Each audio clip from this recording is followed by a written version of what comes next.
Good Tuesday morning, everyone, and thanks for joining us. From the Ohio AgNet, the voice you know with the news you trust studio, sponsored by the Grain Equipment Company, where innovation meets execution. I'm Joe Everett.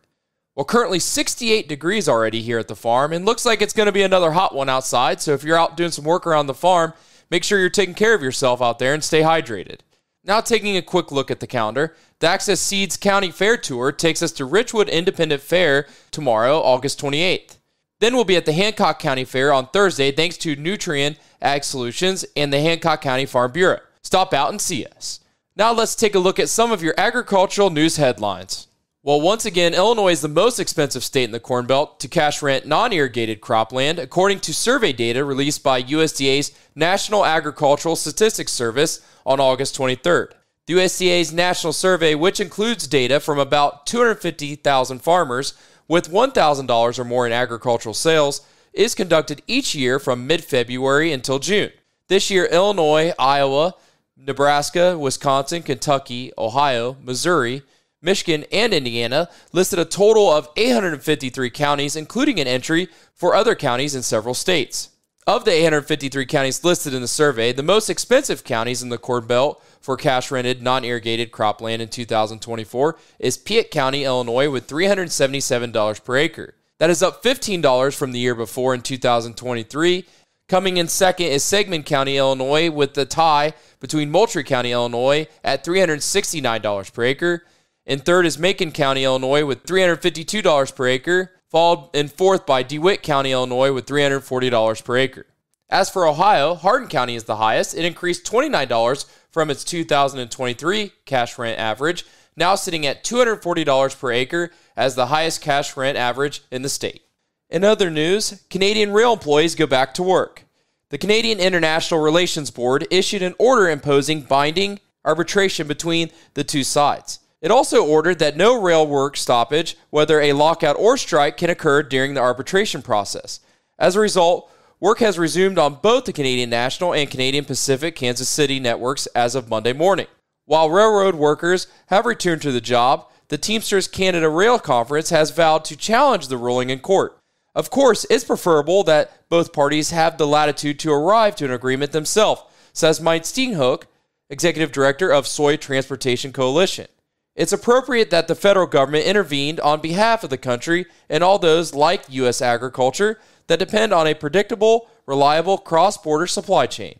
We look forward to the return of normalcy very soon, says Steenhoek. Now let's check in with Joel Norwood as he has an update from this week's Between the Rows.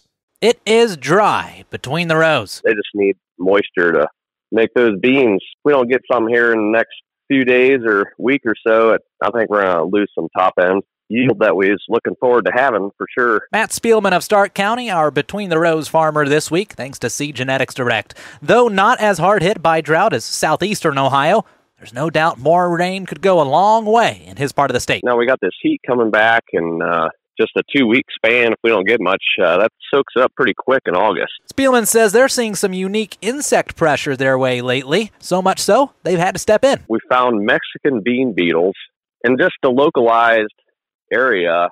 I guess the beans, we probably don't have anything within a mile and a half of where these were located, but we had 170 acres there, and we ended up spraying those because they was going to pretty well defoliate those beans, I believe, because they were working on them pretty good. The full Between the Rows update from all four of our reporting farmers around Ohio, online today at ohioagnet.com. This report brought to you by Seed Genetics Direct, the #1 fastest growing and the largest Ohio-based independent seed company. More information at seedgeneticsdirect.com. I'm Joel Norwood reporting. Hey, thanks, Joel. Stay tuned. We'll be back to take a look at today's weather after this. Time is running out to earn more for your acres. The Soil and Water Outcomes Fund pays farmers to begin or expand on-farm conservation, like reduced tillage and cover crops. Last year, they paid farmers an average of $33 per acre. They offer 1-year contracts, and 50% is paid prior to verification. Get paid to reduce erosion, improve your soil health, and more. Hurry to their website to request a payment estimate, theoutcomesfund.com. That's theoutcomesfund.com. Hey Ohio, exciting news coming to you from Ohio's Country Journal. Subscribe or renew your free subscription by September 20th of 2024 and you could win one of 4 50-inch televisions. Ohio's Country Journal is free, but subscribers have to renew their subscriptions every 3 years to continue to receive it. Subscribe or renew to stay updated on all things Ohio, from agricultural insights to rural lifestyle. Don't miss out. Visit our website today at ocj.com/renew. Now let's take a look at today's weather, brought to you by Seed Consultants. Simply better performance online at seedconsultants.com. Here's the forecast. More hot and humid weather in Ohio. Precipitation, well, chances are there, but it doesn't look that great for us. I'm Chief Meteorologist Ryan Martin with a look at the Ohio Ag Weather Update. Here's what's going on. Excessive heat and humidity in over the state for the next several days yet. Precipitation seems to be largely hit and miss over the next 24 hours. Yesterday, we just didn't see a whole lot either. Here today, I think if you get a pop-up thunderstorm, count it as a bonus, but I'm not going to pencil in much. It seems to want to be developing a little bit farther to our west. Now, as we move into tomorrow morning and midday, we can see some pop-up heat-based thunderstorms and then a better chance overnight tomorrow night into a Thursday morning. Still looking at a frontal boundary trying to come through late in the week, late Friday afternoon into early Saturday, like midnight to 3 a.m. Saturday. I think we're looking at that front definitely changing the air mass here a little bit. Combined is probably the best way we should look at moisture from later today right on through midnight Friday night, early Saturday morning. I think we can pencil in anywhere from 1/4 to 1 inch, but no more than that. Coverage will be about 70% of the state. I'm definitely concerned about south central and southeastern parts of the state. However, I think the frontal boundary may stall a little bit Saturday morning to midday in southeast Ohio, and if it does, that's maybe where we can pick up a little extra moisture. We'll see. We change the pattern then and go dry with lower temperatures and lower humidity from this weekend all the way through next week. So any moisture that we pick up between now and Saturday early morning is going to have to keep us all the way through next week, in addition to dealing with the dryness that's setting in right now. I'm Ryan Martin. Hey, thanks, Ryan. Well, yesterday, the USDA Weekly Crop Progress Report came out. Let's take a look at those numbers. The Ohio Crop Progress Report update is sponsored by AgriSpray Drones, empowering rural America through complete spray drone solutions. Contact them at agrispraydrones.com/Arnold Precision.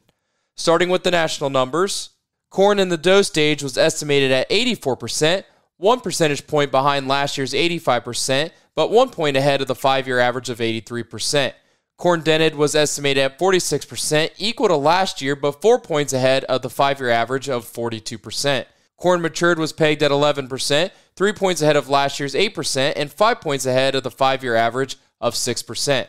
Its crop condition was rated at 65% of the corn was in good to excellent condition, down 2 percentage points from 67% the previous week, but still above last year's 56%. 13% of the crop was rated very poor to poor, up from 11% the previous week, but below 17% last year. Looking at soybeans setting pods were estimated at 89%, 1 point behind last year's 90%, but 1 point ahead of the 5-year average of 88%. Soybeans dropping leaves were pegged at 6%, 2 points ahead of both last year and the 5-year average of 4%. The crop condition was rated at 67% of the soybeans were in good to excellent condition, down 1 point from 68% the previous week, but still above last year's rating of 58% good to excellent. Taking a quick look at spring wheat, its harvest picked up speed last week, jumping ahead 20 percentage points to reach 51% complete as of Sunday. That brought this year's harvest progress within 1 point of last year's 50% and 2 points of the 5-year average of 53%. Its crop condition was rated 69% of the crop remaining in the fields was in good to excellent condition nationwide, down 4 points from 73% the previous week. That remains well ahead of last year's rating of 37% good to excellent. Now looking at the numbers from here in the Buckeye State, topsoil moisture condition was rated at 33% very short, 42% short, and 25% adequate. Statewide, the average temperature for the week was 65.3 degrees. That's 4.9 degrees below normal. According to the most recent U.S. Drought Monitor report, 63% of Ohio was abnormally dry or worse, up 4 percentage points from the previous week. 10% of the state was experiencing moderate drought, while 24% of the state was experiencing severe to extreme drought. Now looking at the numbers, corn in the dough stage was pegged at 90% this week. That's up 11% over last week, 15 points ahead of last year, and 15 points ahead of the 5-year average as well. Corn dented is at 47% this week. That jumped 16 points over last week, 19 points ahead of last year, and 19 points ahead of the 5-year average. Corn matured was rated at 9% this week. That jumped 4 points over last week, and 8 points ahead of the 5-year average. Corn harvested for silage jumped 11 points to land at 12% complete this week. That's up 9 points over last year and 3 points ahead of the 5-year average. Soybean setting pods were rated at 95%. That's up 3 points over last week, 7 points ahead of last year, and 9 points ahead of the 5-year average. Soybeans dropping leaves were rated at 5% complete this week. That jumped 4 points over last week, 5 points ahead of last year, and 4 points ahead of the 5-year average. Alfalfa hay third cutting was rated at 87%. That's 13 points ahead of last week and 21 points ahead of last year. Other hay third cutting was rated at 50% complete this week. That jumped 9 points over last week. Looking at the crop condition, corn was rated 49% good to excellent, and soybeans were rated 48% good to excellent. We'll be back with the grain market analysis and your overnight markets after this. Nearly 90% of farmers say that financial worries, constantly changing market conditions, and other uncontrollable variables take a toll on their mental well-being. Add in the weather and family dynamics, well, it's a lot to handle alone. But did you know farmers and their families can receive free confidential services from licensed professionals? Support is available 24/7 to help with the challenges you face. Look for Farm Family Wellness Alliance under the Resources tab at farmfoundation.org. Take care of yourself. Your well-being matters. It's now time for the Louis Dreyfus Grain Analysis, and that is brought to you by the Ohio Soybean Council and your soybean checkoff. Here's Ryan Martin. Grain markets finished Monday out in a mixed fashion. Corn was down anywhere from 3 to 6 cents. The soybeans up 5 to almost 8. Soybean meal was a little bit stronger. Bean oil also firm, so the entire soy complex benefited. And then you get into the wheat market. It was interesting. Kansas City wheat up a couple of pennies. Chicago wheat down 3 to 5. And Minneapolis was down 1 to, in some cases, 10 cents, although that September contract off so hard probably wasn't the best close overall. So let's talk about what hit the marketplace yesterday. We started off with weakness across all sectors, particularly the soybeans, after the Pro Farmer Crop Tour numbers from last Friday had a very, very big yield number on beans. However, weather premiums started to get back into the marketplace as we moved through Monday, and that's due to excessive heat that's hitting a large chunk of the Corn Belt. Now, if you look at this pragmatically, we see some very strong heat for 3 to 5 days, depending on where you are at. And the heat is triggering some thunderstorms as well. We're seeing storms in Iowa, Illinois. I think we'll see some hit and miss action across Indiana, Michigan, and Ohio as well. So if you're super hot, but we do see a little bit of moisture around, is it a problem? I think this is where the markets are trying to figure it out. Anywhere I went yesterday and talked with farmers, the very first thing out of the mouth was a notation of how dry we are. Talked with several farmers yesterday that think they just don't have the crop that they had 3 weeks ago due to drying. You get into southeastern parts of Ohio, and we're definitely seeing crops back up a little bit. But on the grand scheme of things, how much is it worth? It looks like the markets are trying to put in a little bit of a bottom here, but whether it happens the next week or the next 10 days or more is still up in the air. We do know that we have the holiday coming to start next week. I'm Ryan Martin. Hey, thanks, Ryan. Now let's take a look at your overnight markets, brought to you by Seed Consultants. Simply better performance online at seedconsultants.com. Well, a little mixed in Chicago. Let's start off with September corn, $3.62 1/4, up a quarter. December new crop corn, $3.86 1/2, unchanged. September soybeans, $9.58 1/2, down 1 1/4. November soybeans, $9.79 1/4, down 1 1/2. September wheat, $4.97 3/4, down a quarter. Switching over to look at livestock from yesterday's close. August live cattle, $183.60, up $1.02. October live cattle, $176.97, up $1.27. October lean hogs, $80.40, down 15 cents. December lean hogs, $70.70, down 5 cents. September feeder cattle, $241.35, up $2.77. October feeder cattle, 237.47, up $3.10. September Class 3 milk, 22.60, up 6 cents. Have a great morning, everyone, and thanks for joining us. I'm Joe Everett, and you're listening to the Ohio AgNet.